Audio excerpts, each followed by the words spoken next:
Welcome back to the Deep Dive. Today we are tackling a phrase that I think almost everyone has said, maybe with a little bit of pride. I'll do it myself. Oh, absolutely. It's a classic. We're taught to see that as, grit, a purely positive thing. I'm a self-made individual. Exactly. But we've been looking at a stack of clinical psychology reports, trauma studies, and they all suggest there's a tipping point, a point where that strength becomes, well, a liability. And that's what we're exploring today, hyper-independence. It's when being self-reliant stops being a skill Yeah. and starts becoming a trauma response. And the distinction the research makes is, it's just fascinating. It's not about how capable you are. It's about flexibility. Okay, so what does that mean, flexibility? Well, healthy independence is flexible. If you're stressed, you handle it. But if you get overwhelmed, you can, call a friend, you can delegate. You have options. You have options. Yeah. Hyperindependence, on the other hand, is rigid. It's a fortress. So when that person hits a wall, they don't reach out. They isolate, they work harder.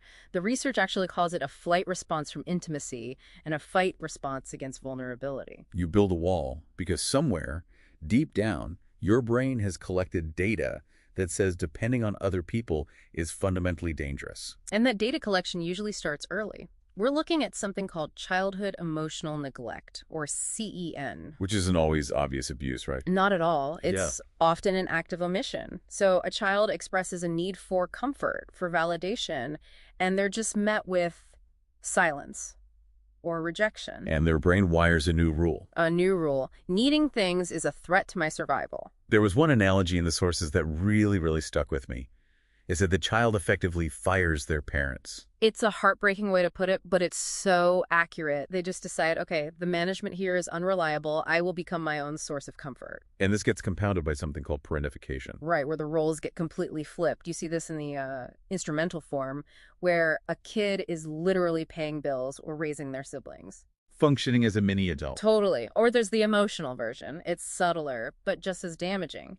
That's where the child becomes the parent's therapist. And the lesson they learn is that their value is tied to their utility, to what they can do. Exactly. If you aren't useful, you aren't safe. And rest. Rest feels like failure. So this isn't just about being like a type A personality. This is biological. The research shows this is a state of the nervous system. It is. Neurobiologists call it a functional freeze. Which sounds like a contradiction. I mean, freeze makes me think of a deer in headlights. Yeah. Immobile. Right, but that's the deceptive part about functional freeze. It allows you to be a high-functioning adult. You're going to work. You're hitting deadlines. You're managing the crisis. But internally, you're dissociated. The sources describe the physical sensation as being tired but wired. I know that feeling. It's that simultaneous anxiety and exhaustion. You're just running on adrenaline to avoid feeling the vulnerability underneath. And our culture often reinforces it, The strong black woman schema, the man rules. All these narratives that equate asking for help with weakness. When in reality, the isolation is what's actually tearing you apart. So how do you break out of that loop? I mean, if your brain literally equates help with danger, you can't just decide to trust people. You can't. The clinical recommendation is actually a form of exposure therapy.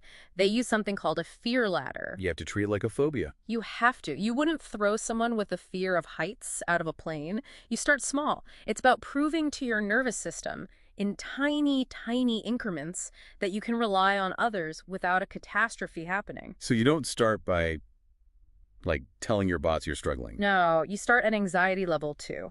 Ask a stranger for the time, ask a server for extra napkins. Tiny, low-stakes interactions. And exactly, you have to show your brain over and over. I asked for something, I got it, and I survived. Once that data starts to sink in, you move up the ladder. Maybe level 5 is asking a colleague to clarify something in an email. And eventually, you work your way up to level 10, telling a partner you're struggling and not immediately trying to fix it all by yourself. It's about retraining the brain. Shifting from isolation to interdependence. I think if we look at the bigger picture here, true strength isn't about building a fortress so high that no one can ever hurt you. It's having the courage to lower the drawbridge. To actually let people in. So something for you to mull over today. Is your independence a choice you're making freely? Or is it a shield you're just too afraid to put down? Thanks for listening to this deep dive.